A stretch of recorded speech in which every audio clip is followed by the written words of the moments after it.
Foodies উইজডমের আরেকটি নতুন recipe ভিডিওতে আপনাদের সবাইকে স্বাগত। আজকে আমরা রান্না করে দেখাবো কিভাবে আপনি বাড়িতে গ্রিল প্যান ও তন্দুরি ওভেন ছাড়াই চিকেন তন্দুরি বানাতে পারেন। দেখে নিন ঘরোয়া উপকরণ দিয়েই কিভাবে চিকেন তন্দুরি বানানো।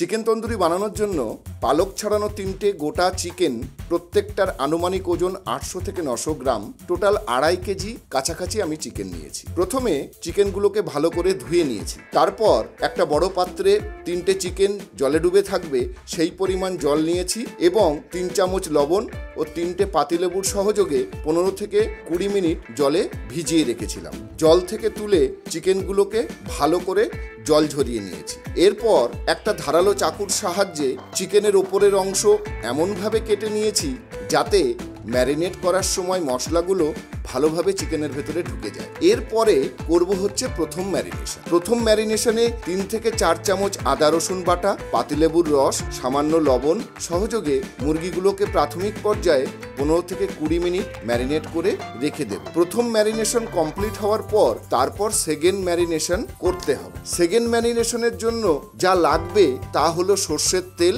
আনুমানিক 150 থেকে 200 গ্রাম, রেড চিলি পাউডার 3 থেকে 4 চা চামচ, জল ঝরানো টক দই 300 থেকে 400 গ্রাম, সামান্য হলুদ গুঁড়ো, গোলমরিচ গুঁড়ো, জিরে গুঁড়ো, ধনে গুঁড়ো, চাট মশলা, 2 ধরনের লবণ, কালো লবণ ও সাদা লবণ, 3 থেকে 4 চা চামচ আদা রসুন বাটা, আর লাগবে 1 থেকে 1.5 চামচ কসুরি মেথি। চিকেন যাতে ভালো করে ম্যারিনেট হয় তার জন্য 50 গ্রাম ঘি, 2 চা চামচ বেসন ও 1.5 চামচ রেড চিলি পাউডার দিয়ে একটা মিশ্রণ তৈরি করে নেব। এবার সমস্ত উপকরণগুলোকে একসঙ্গে ভালো করে মিশিয়ে নেব। এর পরের কাজটা হলো এই মশলার মিশ্রণটি চিকেনের গায়ে খুব ভালোভাবে লাগিয়ে দিতে হবে। কাটিং জায়গাগুলোতেও মশলাগুলো যাতে ভালোভাবে লাগে সেদিকে নজর রাখতে হবে। এই পর্যন্ত করে ম্যারিনেট করা মুরগিগুলোকে মিনিমাম 40 থেকে 45 মিনিট রেখে দিতে হবে। সময় থাকলে ম্যারিনেট চিকেনটা ওভারনাইট নর্মাল ফ্রিজে রাখলে ভালো হয়। যেহেতু কোনো তাওয়া এবং গ্রিল ছাড়াই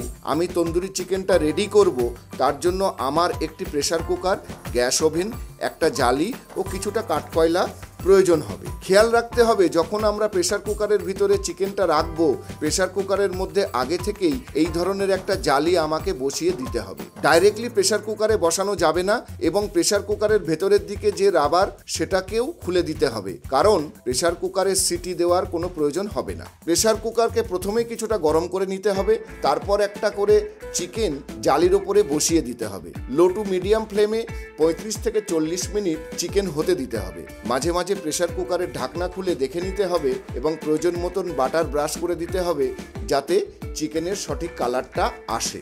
40 থেকে 45 মিনিট পর প্রেসার কুকারের ঢাকনা খুলে চিকেনটাকে বার করতে হবে এবং একটি জালির সাহায্যে চিকেনটাকে গ্যাস ওভেনে ভালোভাবে গ্রিল করে নিতে হবে যাতে তন্দুরির প্রপার কালারটা আসে। আগুনে গ্রিল হয়ে গেলে একটি বড় পাত্রের ভিতরে চিকেনটাকে রাখতে হবে। একটি গরম চারকোল ছোট্ট একটি বাটির ভেতরে রেখে সামান্য সাদা তেল বা ঘি দিয়ে ধোঁয়া ওঠা অবস্থায় ওই পাত্রে রেখে একটি থালা দিয়ে ঢেকে দিতে হবে যাতে একটা স্মোকি ফ্লেভার চিকেনের ভিতরে ঢুকে যায়। রেস্টুরেন্টে খেতে গেলে যে ফ্লেভারটা আমরা পাই সেটাই চিকেনের মধ্যে আনাটা আমাদের উদ্দেশ্য।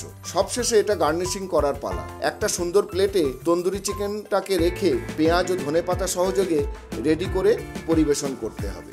আজকের ভিডিওটা যদি আপনাদের ভালো লাগে অবশ্যই একটা লাইক, কমেন্ট এবং শেয়ার করতে ভুলবেন না। আরও নিত্য নতুন রেসিপি পেতে হলে অবশ্যই আমাদের চ্যানেলটাকে সাবস্ক্রাইব করে রাখুন। আজকের ভিডিও এই পর্যন্ত, দেখা হবে পরের ভিডিওতে। ফুডিজ উইজডমের সাথে থাকুন, স্বাদে থাকুন।